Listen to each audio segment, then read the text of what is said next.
Semakin banyak orang yang mulai ngerasa ada yang janggal di balik acara-acara job fair. Bukan cuma karena capek ngantri panjang, bukan juga karena pulang cuma bawa harapan, tapi karena makin kesini, makin kelihatan kalau job fair lebih banyak mainin persepsi daripada ngasih solusi yang nyata. Banyak yang datang dengan harapan tinggi, tapi pulang dengan pertanyaan. Sebenarnya ini acara buat siapa? Buat pencari kerja atau buat kepentingan pihak lain yang sekedar numpang nama? Yang harus dilurusin dari awal, ini bukan soal baperan karena nggak dapat kerja. Ini soal sistem yang kelihatannya ngebuka pintu, tapi ternyata nggak pernah benar-benar ngajak orang masuk. Kita bakal bahas dari awal apa yang sebenarnya terjadi di balik job fair, siapa yang diuntungkan, dan kenapa sistem kayak gini masih dipertahankan terus-terusan. Buat tahu keseluruhannya semuanya udah kejelasin di video kali ini, so tonton videonya sampai habis.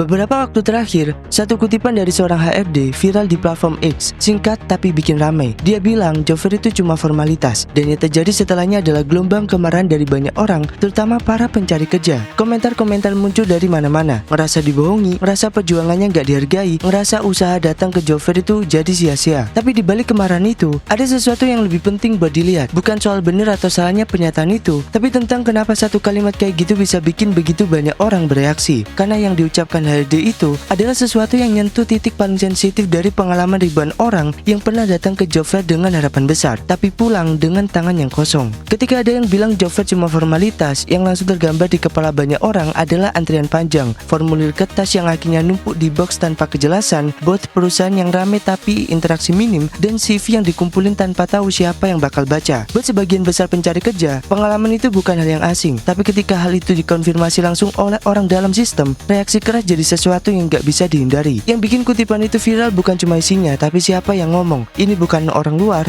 bukan komentar netizen iseng, tapi dari HR yang terlibat langsung dalam sistem rekrutmen itu sendiri. Jadi pernyataan job fair cuma formalitas bukan sekedar opini, tapi datang dari pihak yang ngerti cara kerjanya dari dalam. Dan justru karena itu, kalimat pendek itu punya bobot yang besar, kayak ngasih validasi ke rasa kecewa banyak orang yang selama ini bertanya-tanya, tapi nggak pernah dapet jawaban yang jelas. Pernyataan itu bukan sekedar sindiran buat panitia job fair atau penyelenggara event, tapi juga semacam pengakuan diam-diam bahwa sistem yang dibangun dengan kesan formal, ramai, dan profesional itu belum tentu benar-benar berfungsi sebagaimana mestinya. Banyak perusahaan yang ikut job fair karena keharusan institusional, bukan nunjukin eksistensi, buat ngejaga relasi dengan kampus atau sekedar ngejar target exposure. Sementara proses seleksi sesungguhnya seringkali tetap dijalani lewat jalur internal atau platform digital yang gak ada hubungannya sama sekali sama job fair. Kutipan ini harusnya jadi pemantik diskusi, bukan cuma pemicu kemarahan. Karena kalau job fair benar-benar cuma jadi formalitas, maka kita harus mulai bertanya lebih serius, siapa yang sebenarnya diuntungkan? Apa benar ini platform buat bantu pencari kerja atau cuma etalase rekrutmen yang dipoles rapi buat kepentingan institusi? Reaksi publik yang muncul setelah kutipan itu viral adalah bukti bahwa banyak orang masih naruh harapan di sistem ini, dan justru karena itu rasa kecewa jadi besar. Tapi bukan berarti pernyataan HRD itu harus ditolak mentah-mentah. Bisa jadi dia lagi buka pintu ke percakapan yang selama ini dihindari tentang seberapa besar gap antara idealisme job fair dan kenyataan di lapangan. Karena kalau sistem ini masih dianggap solusi utama buat pencari kerja, kita harus berani mengevaluasi apakah dia benar-benar berfungsi atau selama ini kita semua cuma terjebak dalam rutinitas yang kelihatan sibuk tapi nggak pernah menyelesaikan apa-apa.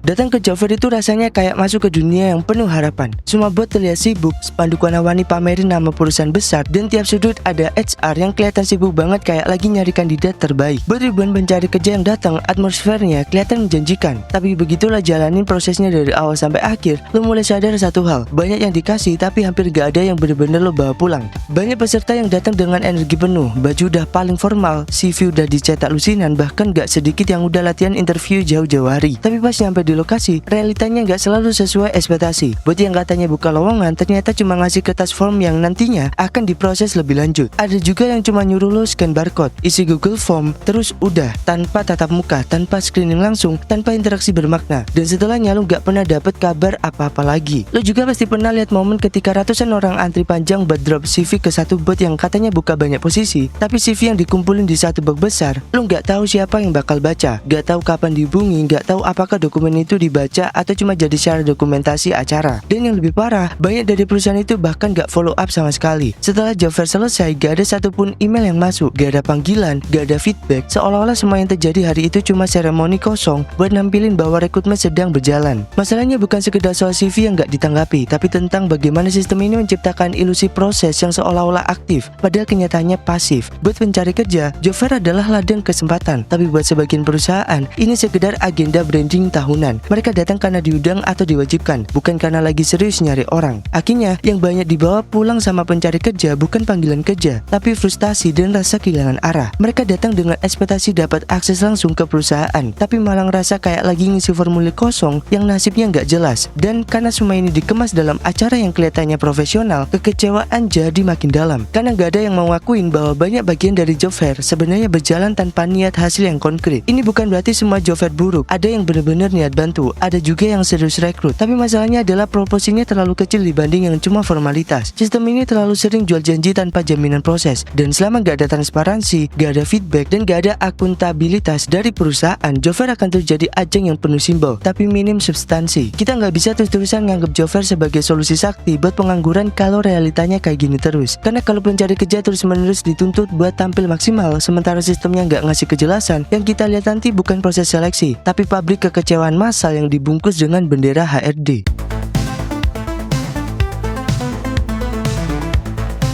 Ada satu sisi dari job fair yang jarang dibahas secara terbuka, beban mental yang ditinggalin ke para pencari kerja setelah mereka datang dengan harapan tinggi, tapi pulang dengan tangan kosong. Ini bukan sekedar soal gagal diterima kerja, ini tentang kelelahan psikologis yang numpuk dari waktu ke waktu, dan lama-lama berubah jadi keputusasaan yang gak kelihatan di permukaan. Setiap kali ada pengumuman job fair, yang paling antusias itu biasanya orang-orang yang lagi bener-bener nyari kerja. Bukan karena mereka percaya penuh sama hasilnya, tapi karena pada titik tertentu, job fair jadi satu-satunya ruang yang kelihatan aktif dibanding ngirim lamaran online yang gak jelas nasibnya. Tapi justru karena ekspektasi itu, tekanan mental juga ikut naik. Banyak yang datang dengan mindset ini kesempatan, sambil nyiapin berkas, ngeluarin ongkos buat datang, bahkan izin kerja atau ninggalin kegiatan penting. Tapi setelah semua usaha itu, yang mereka dapat malah cuma pengalaman antri panjang, masukan CV tanpa interaksi, dan kemudian hilang kontak. Masalahnya bukan cuma di hasil yang gak sesuai, tapi juga di pola yang terus keulang. Lo ikut satu job fair gak dapat apa-apa, 2 kali, 3 kali, 5 kali, tetap gak ada yang ngebuka pintu. Dan di titik itu, mulai muncul apa yang disebut hope fatigue. Secara sederhana, ini kondisi di mana seseorang udah terlalu sering menaruh harapan, tapi terus dikecewakan. Sampai akhirnya dia mulai ngerasa lelah buat percaya ada hasil baik di ujungnya. Hope fatigue bukan cuma bikin orang malas ikut job fair, ini pelan-pelan merusak fondasi keyakinan mereka atas usaha yang mereka lakukan. Makin lama, makin sulit percaya bahwa usaha mereka punya bobot. Padahal pencari kerja ini bukan orang yang males, bukan juga orang yang gak kompeten. Banyak dari mereka udah coba semua cara, udah punya skill yang layak, tapi tetap mentok di sistem yang gak transparan dan gak responsif.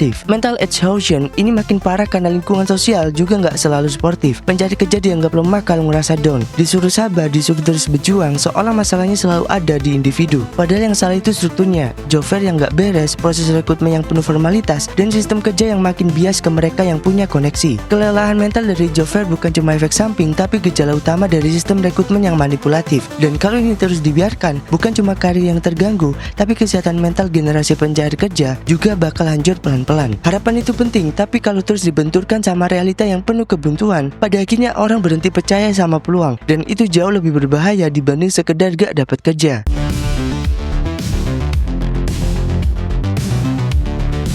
Dengan semua kegagalan sistemik yang udah terjadi, pertanyaan yang paling masuk akal sekarang adalah kenapa job fair masih terus diadakan? Kenapa sistem yang gak transparan, minim hasil, dan penuh formalitas ini tetap dipelihara? Jawabannya sederhana, karena semua pihak yang terlibat merasa diuntungkan secara simbolik. Pemerintah dan perusahaan semuanya dapat panggung pencitraan. Buat pemerintah, job fair adalah alat propaganda. Satu kali event bisa langsung jadi headline. Pemerintah gelar job fair buka ribuan lowongan kerja. Kedengarannya impresif, padahal kenyataannya nggak seindah itu. Job fair dijadikan bukti visual bahwa mereka peduli soal pengangguran, bahwa mereka aktif menciptakan lapangan kerja. Tapi ketika ditanya soal hasil nyatanya, berapa persen peserta yang beneran dapat kerja? Berapa banyak yang cuma jadi angka statistik kosong? Jawabannya seringkali nggak pernah muncul. Karena buat mereka, visualisasi keramaian lebih penting daripada outcome yang bisa diverifikasi. Perusahaan juga nggak kalah untung dari sistem ini. Dengan ikut job fair, mereka bisa membangun citra sebagai tempat kerja idaman. Mereka bisa pasang banner besar, bagi-bagi merchandise, dan ngobrol sama peserta seolah-olah mereka terbuka dan inklusif. Tapi di balik bot yang ramai, niat rekrutmen kadang nihil. Perusahaan-perusahaan besar bahkan datang ke job fair bukan buat rekrut cepat, tapi buat ngejaga eksistensi merek mereka di benak pencari kerja,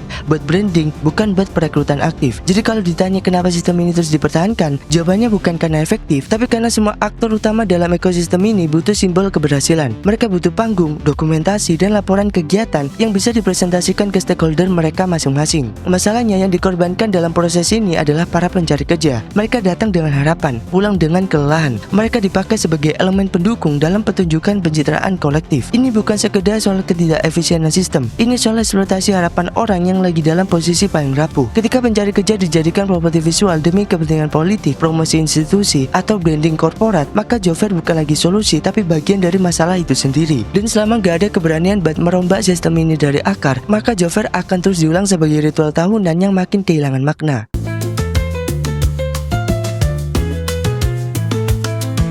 Job fair nggak selalu buruk, tapi ketika sistemnya lebih banyak ngasih ilusi daripada solusi, itu udah cukup jadi alarm. Masalahnya bukan di niat orang yang datang, tapi di skema yang dibangun di atas ekspektasi palsu. Pencari kerja bawa semangat dan harapan, tapi yang mereka temuin justru panggung formalitas yang udah disetting dari awal. Kritik soal job fair bukan berarti ngeremehin usaha siapapun yang datang. Justru ini bentuk keresahan kolektif dari generasi yang makin sadar kalau transparansi dan keadilan dalam rekrutmen itu minim banget. Dan ketika kritik kayak gini mulai rame, itu tandanya orang-orang udah cukup lelah disuguhi acara yang lebih mirip jangan daripada pintu masuk karir yang sebenarnya. Well, gimana menurut tentang fenomena ini? Tulis pendapat lo di kolom komentar. Well, terima kasih sudah nonton video ini. Sampai ketemu di video selanjutnya.